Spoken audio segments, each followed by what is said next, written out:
437 রানের লক্ষ্য। সিলেট টেস্টের চতুর্থ দিনের প্রথম সেশনটা নিজেদেরই করে নিয়েছে বাংলাদেশ।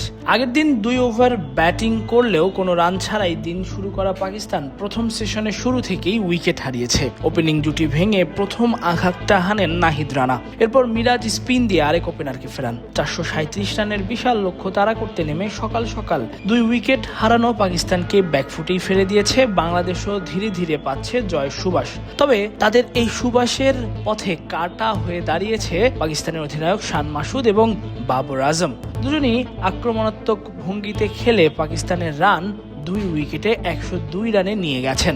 প্রথম সেশন এই রান নিয়েই শেষ করেছে পাকিস্তান।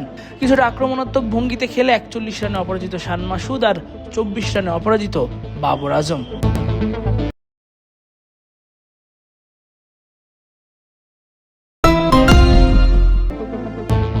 তবে বাংলাদেশের উইকেট পাওয়ার গল্পটা শুরু চতুর্থ দিনের খেলা শুরু হওয়ার 45 মিনিট পরপরই। চতুর্থ দিনের খেলা শুরু হয়েছে, 45 মিনিট পেরিয়েও গেছে।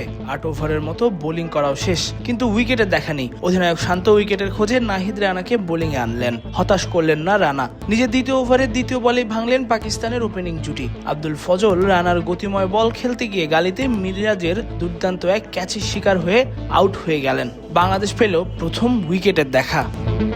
নাহিদ রানাকে ক্যাচ ধরে উইকেট পাইয়ে দেয়া মিরাজ বোলিংয়ে এসে নিজের প্রথম ওভারেই আবার উইকেট পেয়েছেন। কমেন্টেটররা বলছিলেন চতুর্থ দিন স্পিনাররা উইকেট থেকে সহায়তা পাবেন। তাদের কথাই সত্যি প্রমাণ করে মিরাজ উইকেট তুলে নিলেন। ফেরালেন আরেক ওপেনার আজান ওয়াইসকে।